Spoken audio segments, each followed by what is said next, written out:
Olá, sejam todos muito bem-vindos. Desde que a mídia vem cobrindo a tragédia de Manaus, os oportunistas de plantão e a oposição vêm pedindo o afastamento por via de impeachment do presidente Bolsonaro. Por decreto, ele se tornou, além do presidente do Brasil, governador do Amazonas e prefeito de Manaus. Vocês podem não acreditar, mas existe gente decente na direita e na esquerda. E existe gente canalha dos dois lados do Jordão. Não sou bolsonarista, mas tenho um defeito sério, um apreço sem igual pela verdade dos fatos e pelos números. São sempre os mesmos oportunistas desde 1990. Eles mamam na teta do governo e depois vêm cuspir no prato que comeram da forma mais Judas que existe.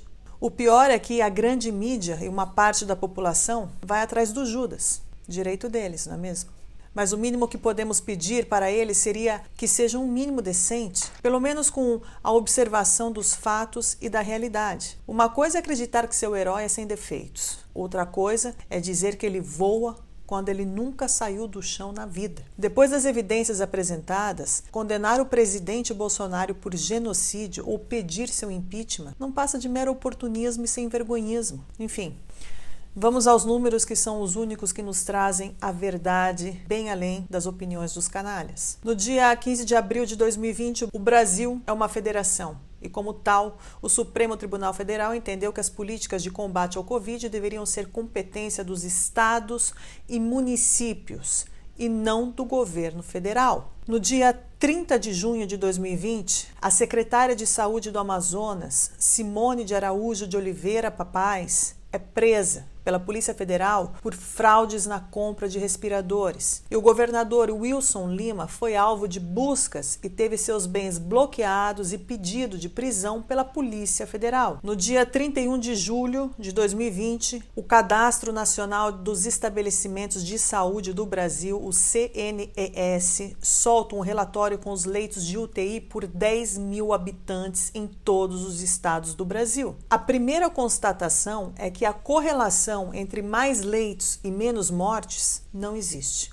No dia 31 de outubro de 2020, o estado do Amazonas desativou 85% dos leitos de UTI entre julho e final de outubro de 2020. No dia 31 de dezembro de 2020, além dos repasses obrigatórios da União ao longo do ano de 2020 para o estado do Amazonas e seus municípios na questão da saúde, o governo federal repassou mais 516 milhões de reais especificamente para o combate contra o Covid. No dia 15 de janeiro de 2021, a polícia descobre em 2 lugares diferentes em Manaus um total de 73 cilindros de oxigênio escondidos por empresários. Fica bastante claro nos eventos citados a total falta de culpabilidade do presidente Bolsonaro nos eventos ocorridos em Manaus. Muitos estados estão acima da média nacional em números de óbitos por milhão de habitantes, como é o caso de São Paulo, Rio de Janeiro, Espírito Santo e até mesmo Ceará. E não ouvimos falar de genocídio por parte do presidente nesses estados. Por outro lado, os estados que estão abaixo da média nacional não geram também para o presidente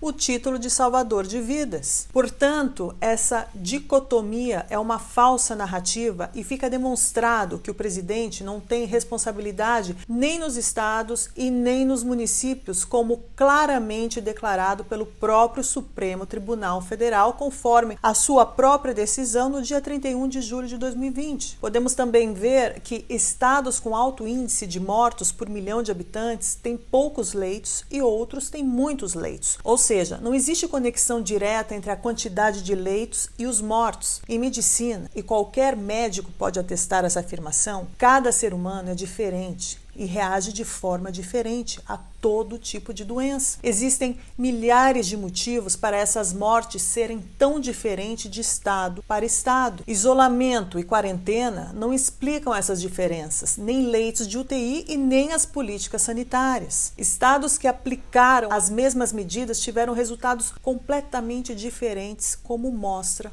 o quadro? A explicação é simples, mesmo que complexa. A incidência de mortes na população tem explicação multifatorial e ponto final. Se depois disso você ainda acha que o culpado de tudo isso é o presidente Bolsonaro, eu sugiro que você procure o psiquiatra mais próximo e se trate por pinocchioísmo avançado ou coisa pior.